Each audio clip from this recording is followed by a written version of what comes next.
Mr. Speaker, later today, the Judiciary Committee will mark up the first immigration reform bill offered by the Republicans in the 113th Congress.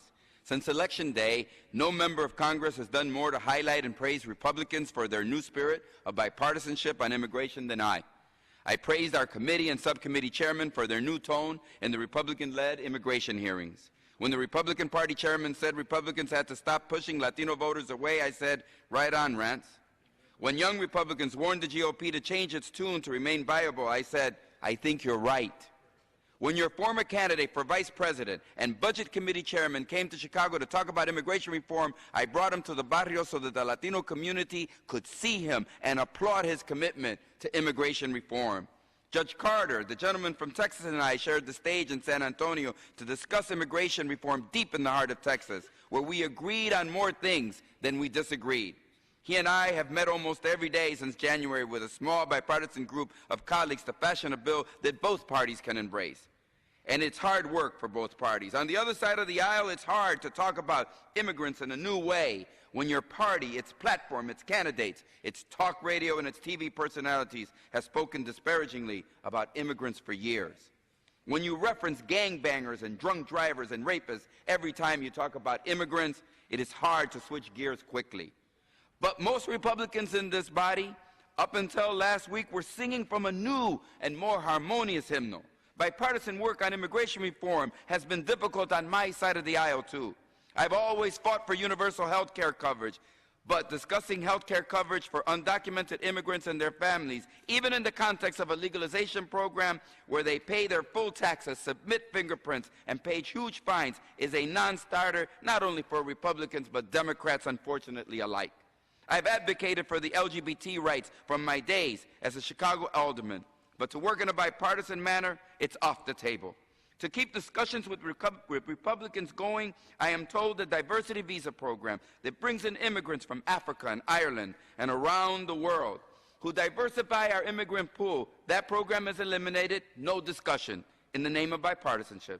Siblings, brothers and sisters of U.S. citizens will no longer be able to come to America sponsored by their family members. And the fees and fines we charge, billions upon billions on immigrants so that they can be here legally, that will fund more drones, fences, border guards, and more enforcement on a border that is as secure as I've seen in American history. But we'll do it. I asked my Republican colleagues, when is it enough? But I want to keep things moving forward. So I hold my tongue, work within the bipartisan process, and stay with the group. I speak well of Republicans who have partnered with Democrats on a serious bipartisan bill this year. A tough but fair bipartisan bill is moving toward passage, and our tough but fair bipartisan House bill is nearly complete. We're putting aside partisan bickering to solve a difficult policy issue for the American people. In this moment, just in time for the 4th of July, we get red meat politics for the barbecue and partisan fireworks on immigration. The Arizona SB 1070 law was substantially struck down by the Supreme Court. No matter. Now, your side of the aisle wants to nationalize it. Sheriff Joe Arpaio is slapped by the federal courts for systematically denying the civil rights of U.S. citizens and legal immigrants. No matter. Let's canonize him. Police and local government want immigrants in their communities to be able to call the police if they're a victim of crime or are witnesses to crime. Too bad. Republicans in Washington know better than your cops, prosecutors, and mayors at home.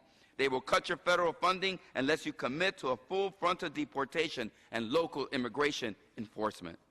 When 500,000 Latino citizens turn 18 every year and become potential voters, Republicans seem hell-bent on lining up and jumping off the demographic cliff.